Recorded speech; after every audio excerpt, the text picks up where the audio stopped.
Hey guys, Rob here at Poncho Outdoors. Today we're looking at my favorite cold water techniques or pre-spawn techniques, and more specifically the baits that I use with those techniques.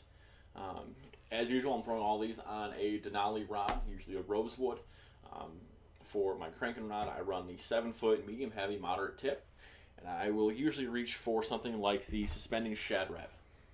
This is going to be my first technique I'm probably going to reach for because they're usually going to be off of shelves in deeper, colder water.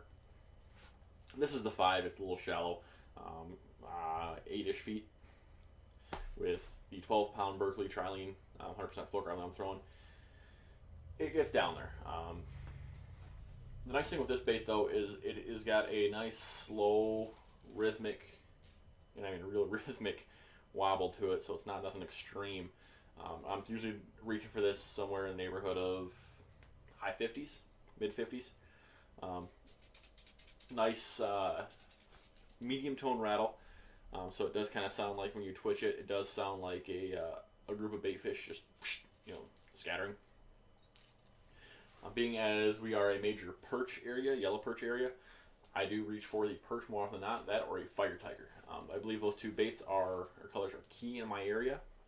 That being said, threadfin or something that might be better in your area, but I do reach for this just because with the forage that we have, this is the way to go. I did say this is the suspending version. The standard shad wrap rises very quickly. I don't want that this time of year. I want something that I can move nice and gently and kill it like a jerkbait.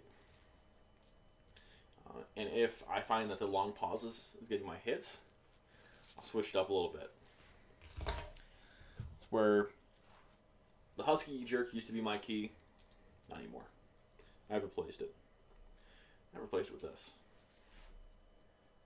I'm sure you've seen it by now. The Poncho Shuttle Rap. This thing has been everywhere, and it is doing almost anything. I'm talking big lake walleye, coho, browns, and bass all around the country.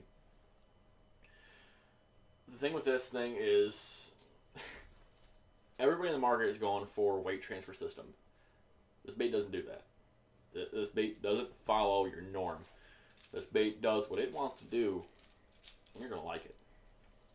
This thing, when you twitch it, is nice walk the dog action. Anybody can do it. With a husky jerk, you got to be really good walking the dog to be able to do it. And that's where this that 7-foot medium heavy moderate tip really comes into play in that rosewood.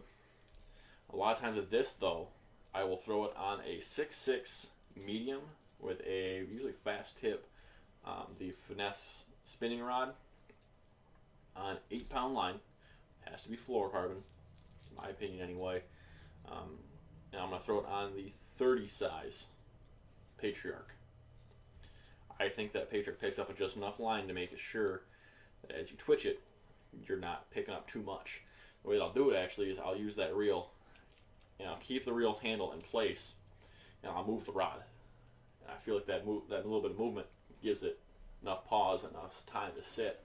Like I said, if I'm waiting for it to sit, I'll do a nice gentle twitch, let it sit, reel it slack, twitch, and it'll walk exactly side to side.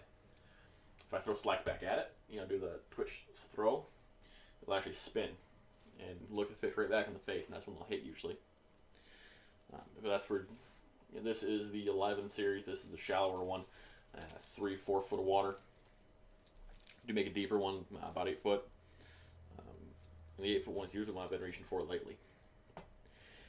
If the fish are starting to rise up a little bit more and a little more active, I'm talking mid 60-degree water, the DT Series is the way to go.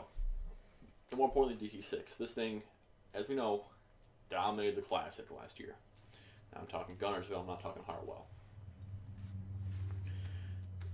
This thing has been a lifesaver around the country. Whoever picks it up actually loves these things. The size of the bait for the depth is incredible. The hooks, the VMC hooks, are incredible. I cannot say enough good things about these baits. I'm a big crankbait guy, and these things have served me so well in the last couple of years. I can't express it. I do reach for like this basic kind of Helsinki shad. I I don't reach for perch in this color for some reason, or this bait for some reason. I just think that the brighter color seems to work better with the slightly wider wobble and the lighter, deeper rattle. I'm throwing this on 12-pound line. Usually that same medium, heavy, moderate tip, Denali Rosewood. But if things do start to pick up when we're fishing in a little shallower water, I'm going to search with usually this Terminator. I do prefer the S1 series. I believe the stainless series does have a little more vibration to it. I believe you won't get as many fish out of them. But I do think they work better. Quickest way to usually tell is the head. The stainless head is usually a little more bland. But I'm not sure the head really matters. Chartreuse white. Chartreuse white has been my absolute go-to for years. Whether I'm fishing Gull Lake in 23 feet of visibility or fishing baseline in 6 inches of visibility, I'm throwing a chartreuse and white spinnerbait. And 99.9% of the time it's going to be the T1. But when I'm fishing lethargic fish that I for some reason can't get to bite, the stainless does it for me. And if I get into more active fish up shallow, things get interesting. A lot of guys don't think of Johnson as Bass Company. A lot of guys think of Johnson as crappie, bluegill, right? Thin Fisher. Thin Fisher, this one is a ½ ounce. It's got a single rattle tube, so it does have a super light rattle to it. You can see it is pretty much the standard blade bait. A little bit larger hooks. A lot more weight towards the top of the head. I do run the last hole on there. I like a little bit of slower retrieve. So it's on a 6.5 to 1, 6.4 to 1 Fluger President. Like I said, the Supreme does work great for that. The President, a little bit older model, does have the wide spool. Like I said, 12-pound line, usually fluorocarbon. It's the way to go with this thing. Fishing nice and slow. If they're getting a little more active, pop the clip out, pop in the next hole, do your thing. If they're super active for some reason, pop that middle one, put it on the front, throw it on a 7-1 or 7-9 to 1 Patriarch, and burn that thing back, let it die, burn it back, let it die. It will do a nice shimmy on its way down, catching your limit, hopefully. But I'm Rob to the Third Bad Poncho Outdoors. My cold water picks. Thanks for watching, guys.